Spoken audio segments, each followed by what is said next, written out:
Ok, vamos começar então. Hoje a gente está olhando para um material bem interessante sobre a doutrina de Café. O texto que a gente tem aqui, olha, descreve Café como um caminho, sabe?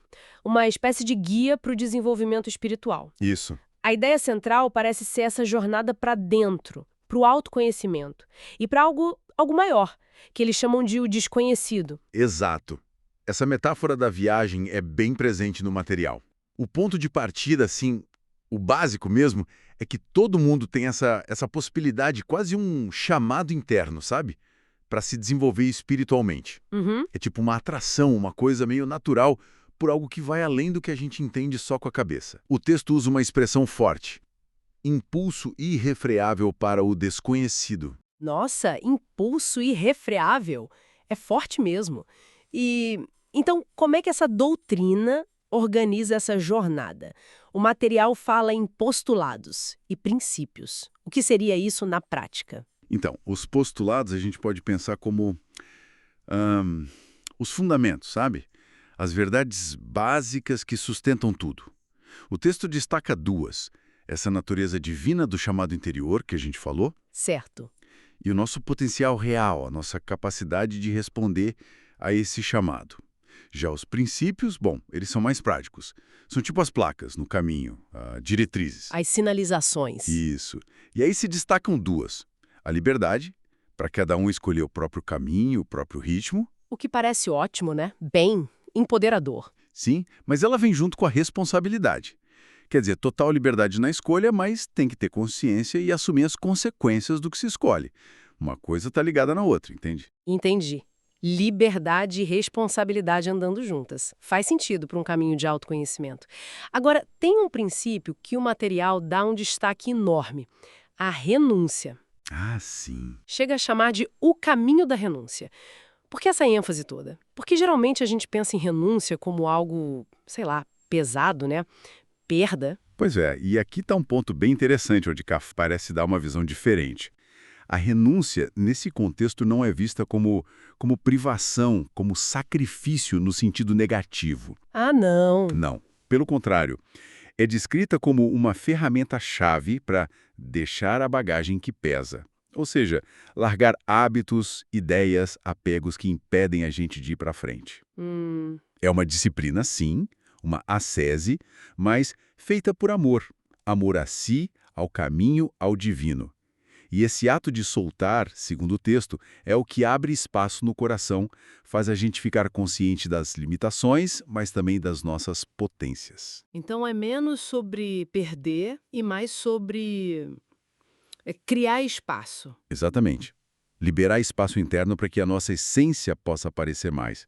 E o interessante é que o texto ainda conecta isso não só com o desenvolvimento de cada um, Certo. mas também com uma corrente maior, uma conexão mística com outras pessoas que estão trilhando caminhos espirituais, mesmo que de outras tradições. Nossa, essa visão da renúncia é bem diferente mesmo do que a gente costuma ouvir.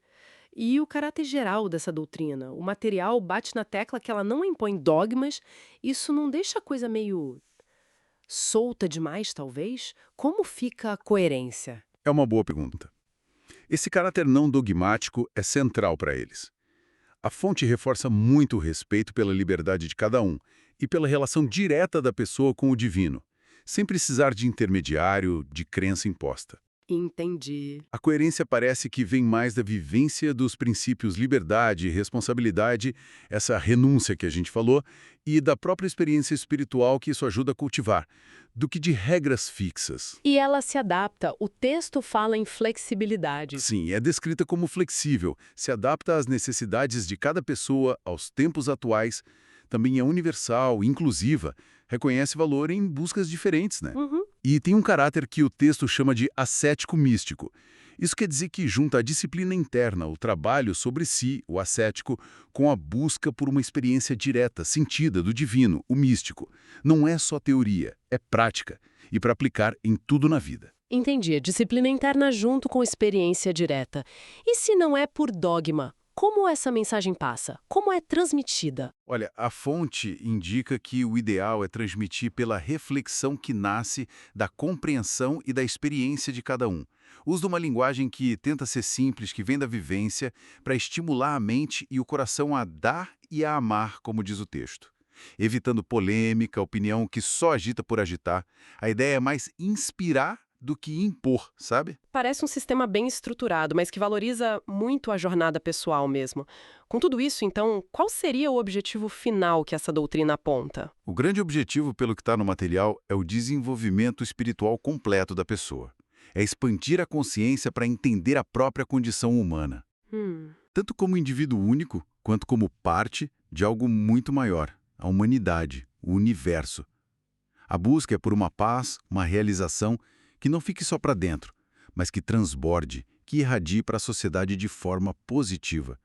É reconhecer e cultivar esse potencial interior na direção daquilo que nos transcende, o tal desconhecido. certo. Então, para a gente fechar aqui, o material sobre CAF apresenta uma estrutura para essa jornada espiritual, tem os fundamentos, os princípios, como liberdade e responsabilidade, e a renúncia como uma ferramenta-chave de transformação. Exatamente. Uhum.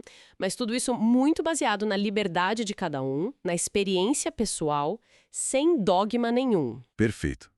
É um convite mesmo para expandir a consciência, olhar para dentro, reconhecer o potencial que está ali e caminhar de forma responsável, autônoma, em direção a essa conexão mais profunda que a doutrina chama de o desconhecido. Fica uma reflexão interessante, né? Mesmo para quem não segue essa linha específica, como essa ideia de renunciar por amor, não como perda, mas como um jeito consciente de abrir espaço para crescer, para se conectar melhor, poderia se aplicar nas nossas escolhas do dia a dia.